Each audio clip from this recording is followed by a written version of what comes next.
Monsoon सत्र में विपक्ष के हंगामे और नारेबाजी का दौर लगातार जारी है, लेकिन इस बीच कई महत्वपूर्ण बिल संसद के दोनों सदनों से पास हो चुके हैं। नमस्कार, स्वागत है आपका द न्यूज पर। मैं हूं आपके साथ शिप्रा सैनी।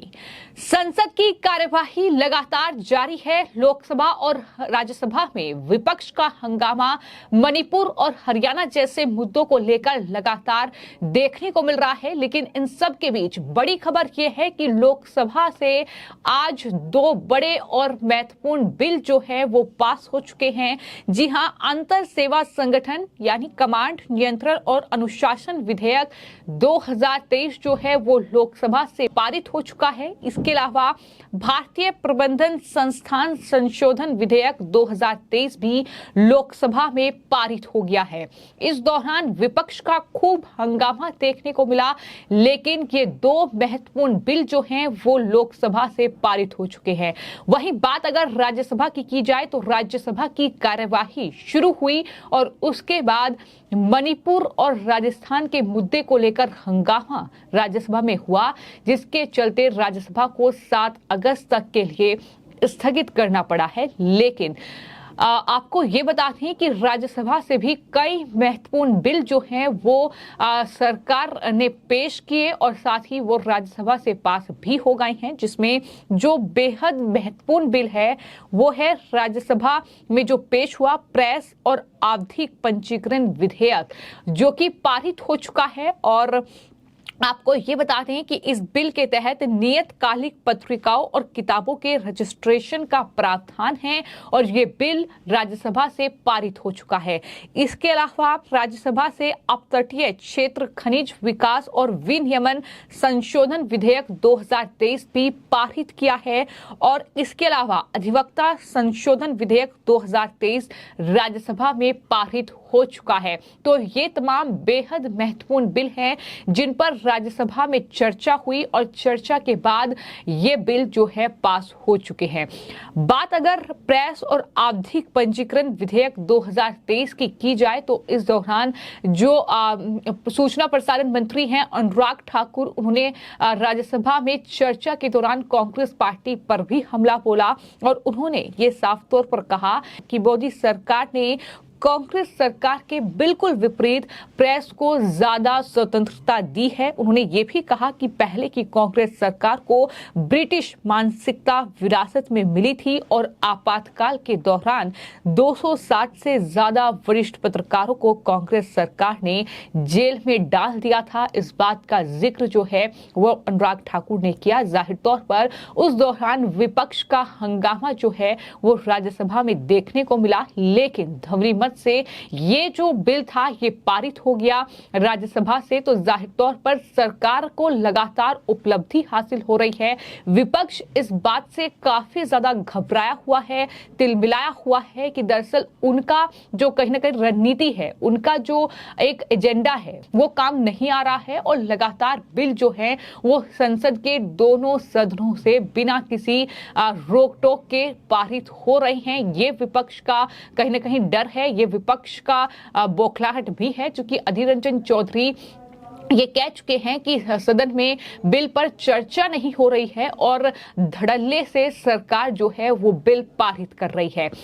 इसके अलावा बात अगर लोकसभा की जाए तो जिस तरीके से मैंने आपको ये जानकारी दी है कि लोकसभा में अंतर सेवा संगठन कमांड नियंत्रण और अनुशासन विधेयक 2023 जो है वो पारित हुआ है और इस पर भी लोकसभा में चर्चा हुई जब ये बिल सरकार की ओर से पेश किया गया। और आपको ये बता दें कि इस बिल पर जो रक्षा मंत्री हैं राजनाथ सिंह वो लोकसभा में बोले और उनकी तरफ से ये बताया गया कि ये जो बिल है, ये विधेयक जो है वो हमारी सशस्त्र सेनाओं के तीनों अंग यानी वायु सेना, जल सेना और थल सेना के में एकीकरण और एकजुटता की दिशा में एक बेहद महत्वपूर्ण कदम है, जिससे वो एकजुट और एकीकृत तरीके से भविष्य की चुनौतियों का सामना करने में सक्षम होंगे। मैं सदन को आश्वस्त करना चाहता हूं कि ये विधेयक सैन्य सुधारों की दिशा में एक बेहद महत्वपूर्ण कदम है। इस विधेयक में कोई अतिरिक्त वित्तीय निहितार्थ शामिल नहीं है। ये बड़ी बातें रक्षा मंत्री राजनाथ सिंह की ओर से इस बिल को पेश जब किया गया, उसके बाद जब चर्चा हुई तो ये तमाम बातें कही गई हैं। तो कुल मिलाकर ये महत्वपूर्ण बिल भी लोकसभा से पारित हो चुका है। इसके अलावा बात अगर करें दरअसल भारतीय प्रबंधन संस्थान संशोधन विधेयक 2023 की, वो भी लोकसभा में पारित हो चुका है और शिक्षा मंत्री धर्मेंद्र प्रधान की ओर से इस दौरान लोकसभा में इस बिल पर चर्चा की गई और इस बिल पर चर्चा के बाद ये बिल भी लोकसभा से पारित हो गया है।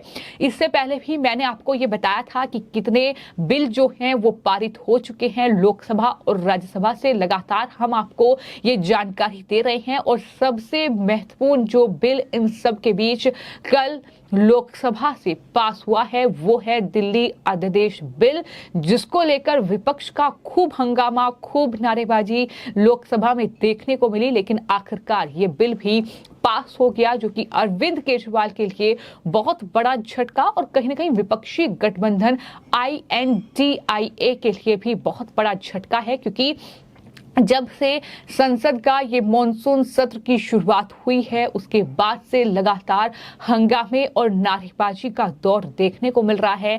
आलम यह है कि बार बार जो है वो सदन की कार्यवाही को स्थगित करना पड़ रहा है। लोकसभा स्पीकर को अपनी कुर्सी छोड़ने पर मजबूर होना पड़ रहा है। राज्यसभा के सभापति बार बार फटकार लगा रहे हैं सांसदों को कि वो गरिमा बनाए रखें। जिस तरीके के आरोप जो है वो सभापति पर भी लगाए जा रहे हैं कि वो मोदी को चर्चा के लिए आमंत्रित नहीं कर रहे हैं, तमाम तरह के आरोप लगाए जा रहे हैं। लेकिन इन सब के बीच ये लगातार देखने को मिल रहा है कि विपक्ष की जो रणनीति है, विपक्ष का जो एजेंडा है कि संसद नहीं चलने देना, संसद की कार्यवाही को ठप करना और बिल पर चर्चा ना हो, बिल पास ना हो, ये तमाम जो मकसद नजर आ रहे हैं कहीं ना कहीं सरकार इन्हें ध्वस्त करती दिखाई दे रही है। जिस तरीके से आपको ये बता दें कि अब बीजेपी ने अपने सांसदों को व्हिप जारी कर दिया है और 7 अगस्त से 11 अगस्त तक सदन में उपस्थित रहने और सरकार के रुख और विधेयकों का समर्थन करने के लिए ये 3 लाइन का जो व्हिप है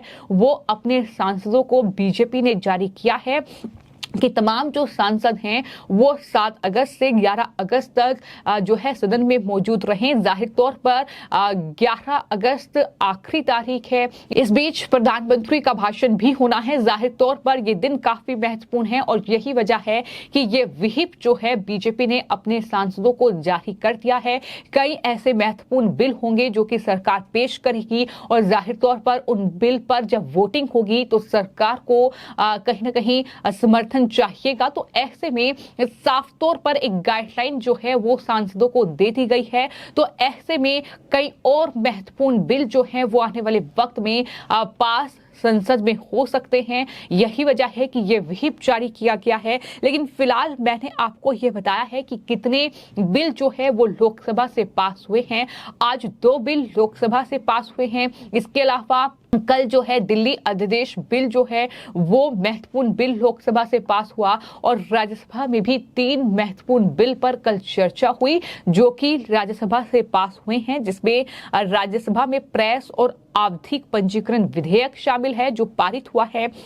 साथ ही आपको ये बता दें कि अपतटीय क्षेत्र खनिज संशोधन विधेयक शामिल है और इसके अलावा अधिवक्ता संशोधन विधेयक 2023 जो है वो भी राज्यसभा से पारित हुआ है। तो ये 3 बेहद महत्वपूर्ण बिल जिस पर चर्चा हुई, हंगामा हुआ, विपक्ष की रणनीति काम नहीं आई, विपक्ष का एजेंडा काम नहीं आया और सभापति से लेकर लोकसभा के स्पीकर ओम बिरला ने भी कड़ी फटकार ये नारेबाजी और हंगामा करने वाले सांसदों को लगाई है और किस तरीके से ये बिल जो है बिना किसी अवरोध के, बिना किसी रोक टोक के संसद के दोनों सदनों से पारित हुए हैं। जाहिर तौर पर ये सरकार की सफलता ही है, उनकी उपलब्धि ही है, क्योंकि जिस तरीके से विपक्ष जो है इस वक्त संसद से लेकर सड़क तक, मणिपुर का मुद्दा हो, हरियाणा हिंसा का मुद्दा हो या फिर राजस्थान का मुद्दा हो, इन तमाम चीजों को लेकर हंगामा कर रहा है। इन सब के बीच जो सदन की कार्यवाही है उसे किस तरीके से सुचारू रूप से चलाया जाए, इसको लेकर लगातार लोकसभा के स्पीकर और साथ ही राज्यसभा के सभापति की कोशिश यही है कि सुचारू रूप से चलाकर ज्यादा से ज्यादा जो बिल हैं उन पर चर्चा हो और वो सदन से पास हों। फिलहाल सरकार का यही मकसद है और इसमें कहीं ना कहीं सफलता सरकार को हासिल हो रही है। फिलहाल आपकी इस पूरे मामले पर क्या राय है, हमें कमेंट बॉक्स में जरूर लिखें और चैनल को सब्सक्राइब करें। धन्यवाद।